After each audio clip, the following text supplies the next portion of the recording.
Czy William Afton miał jakiś powód, przez który zabijał? Odpowiedź brzmi pewnie tak. Jaka to była motywacja? Nie wiemy i nigdy się nie dowiemy. Ten temat w miarę często lata po internetach. Widziałem na Reddicie, widziałem w komentarzach pod moimi filmami. Zawsze mówię, William nie ma motywacji. 2 odcinki temu była duża kompilacja moich teorii. Powiedziałem mniej więcej to samo, nie ma motywacji, ale to nie do końca prawda. Pełna, poprawna odpowiedź brzmi nie znamy motywacji Williama, albo fabuła FNAF-a nie uwzględnia motywacji Williama. Argumentuję to na parę różnych sposobów, bo na przykład jaka ta motywacja miałaby w ogóle być? Istnieją 2 bardzo popularne teorie na ten temat, ludzie ich używają nawet w fangame'ach. Jest to albo zemsta, albo eksperymenty na Remnancie. Super FNAF jako pierwszy fangame, który kojarzy, używa motywu zemsty, a pobyło za to miało eksperymenty, zanim w ogóle pojawiły się takie teorie. Problem jest w tym, że żadna z tych 2 opcji na dłuższą metę nie działa. Motyw zemsty uważa, że dzieci Williama zginęły, więc opanowała go wściekłość, więc zaczął wyżywać się na innych, zabierał dzieci innym, bo mu je zabrano. Problemem jest tutaj brak dowodów. Nieważne, że coś jest możliwe, jeżeli nic za tym nie świadczy. Elizabeth zginęła, ugryziony dzieciak zginął, żaden z tych wątków nie zaprowadził nas do jakiegoś motywu zemsty. Co jednak ważniejsze, ten motyw nie jest możliwy, bo William już zabijał przed śmiercią swoich dzieci. Elizabeth zginęła z winy Baby, morderczego animatronika Williama. Zginęła, bo William zabijał, a nie na odwrót. Ugryziony dzieciak... FNAF 4 sugeruje nam, że morderstwa miały miejsce przed jego śmiercią. Krążą pogłoski o nawiedzonych robotach. Istnieje już Mengel, więc jesteśmy już późno w linii czasowej. Mengel zastępuje Foxiego bądź co bądź. Można też debatować, czego się boi ugryziony dzieciak, kim jest Pluszber. Jeżeli Pluszber to nawiedzona pluszanka, to tym bardziej morderstwo już miało miejsce, ale to jest dyskusja na dłuższą chwilę. Co jak co, są różne sugestie. Plotki o nawiedzeniach są dla mnie osobiście wystarczającym argumentem. William zabijał przed śmiercią jego dzieci, więc jego dzieci nie są jego motywacją. Popularna wariacja teorii mówi, że Mike zrzucił winę za ugryzienie na Henry'ego, na jego robota, a William się teraz mści na Henrym i to jest bardzo fajny fanfic.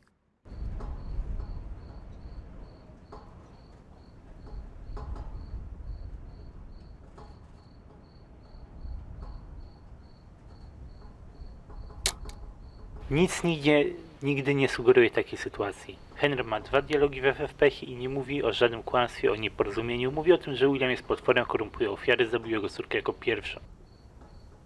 Jeżeli ta teoria jest prawdziwa, to Mike jest odpowiedzialny za zbrodnię ojca. Powinno to być w jakiś sposób pokazane. Mike ma idealną sposobność do tego w swoim monologu w Sister Location, ale daj do zrozumienia, że próbuje powstrzymać potwora, a nie, że próbuje naprawić swoje błędy. Naprawdę nie ma tutaj nic, żeby podeprzeć tą teorię.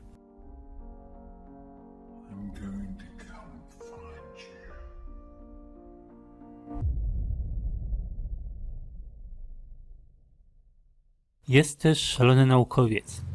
William mordował dzieci dla swoich badań, chciał zyskać nieśmiertelność. Teoria rozwijała się w czasach Sister Location, mieliśmy jakieś eksperymenty, ale Scott natychmiast ruszył do obalenia jej. Sister Location ma to trochę sensu, ale FFP daje nam Edgy Williama, agresywnego Scraptrapa. Jeżeli William jest szalonym naukowcem, szuka nieśmiertelności, to już ją znalazł, nawidził robotów, osiągnął swój cel. Nie musi zabijać, bo wygra.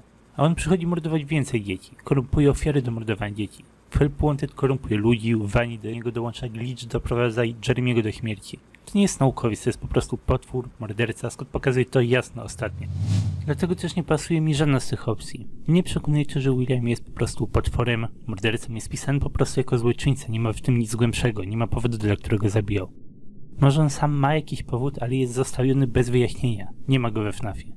Żeby jeszcze rozwinąć to trochę bardziej, opowiem trochę o storytellingu Scotta, bo przyda się w kontekście. Taki największy problem Scotta polega na tym, że tworzy nową fabułę, żeby wyjaśniać starą fabułę.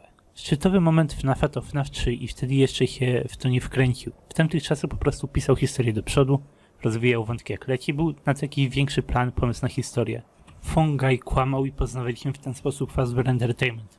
Purple Guy mordował, bo zawsze wraca, bo potrzebujemy więcej nawiedzonych animatroników, morderca budował bazę całej historii. Potem zginął w Springtrapie dla ciekawego twista, wszystko fajnie się rozwijało, wątki pracowały na samych siebie i wszystko było w miarę proste. A co dalej? Dostaliśmy Fredbeara z fioletowymi akcesoriami. Dlaczego? Nie dla jakiejś ciekawej historii. Ludzie debatowali, czy Fredbear i Golden Freddy to ten sam robot i według mnie Scott powiedział, że nie.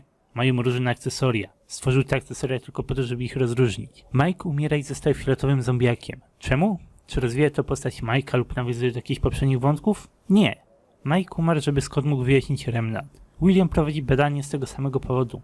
Wyjaśnienia Remnantu. Henry istnieje tylko po to, żeby wyjaśnić rzeczy, żeby wyjaśnić marionetkę jako jego córkę. To wszystko to nowa fabuła dla wyjaśnienia starej fabuły.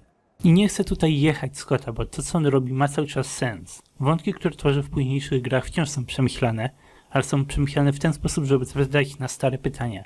Postacie często przestają być postaciami, a są tylko narzędziami do odpowiedzi na te pytania. Tak było z Williamem, nie jest szalonym naukowcem, ale kiedyś eksperymentował, bo Scott chciał wyjaśnić Remnant. To był taki mały epizod w jego życiu. Elizabeth i cały Sister Location istnieje głównie dlatego, żeby zwrócić uwagę na Mike'a, bo wiele osób uważało, że nie ma żadnej roli w całej historii. W pierwszych 3 grach nie było Williama, był bezimienny morderca purpurowy. Nie miał żadnej roli ani motywu, nie wiedzieliśmy o nim nic, po prostu zabijał dzieci, żeby w fabule były nawiedzone roboty. Nie miał motywacji, nie miał osobowości, wiedzieliśmy tylko, że zawsze wraca, zabija dzieci piątkami, że jest potworem.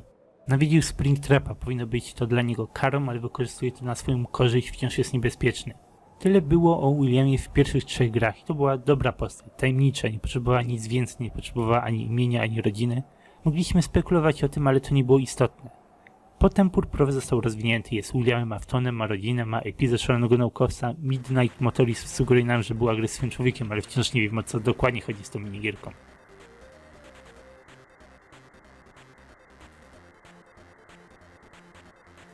Ale tak jak mówię, Scott tworzy nową fabułę, żeby wyjaśnić starą fabułę. Ostatnio przestał, Hellpointed prowadzi zupełnie nowy wątek, odrębny od starej fabuły, ale można uznać, że wszystko do UCN-a w głównej mierze ma na celu zwrócić uwagę na rzeczy z pierwszych 3-4 gier. William nie miał wtedy żadnej motywacji i nie wydaje mi się, żeby to zmieniło się do tej pory. Henry dosłownie nie istniał aż do FFPS-a i Scott go wprowadził na ostatnią chwilę. Nie ma mowy, żeby miał związek z motywacją Williama. Tyle ode mnie na temat Purpurowego. Nie ma motywacji, przynajmniej nie jest podana, nie mamy szans jej poznać. W głównej mierze jest po prostu pisany jako potwór. Purpurowy nigdy nie miał być rozbudowaną postacią, zawsze był po prostu tym, który wszystko rozpoczął.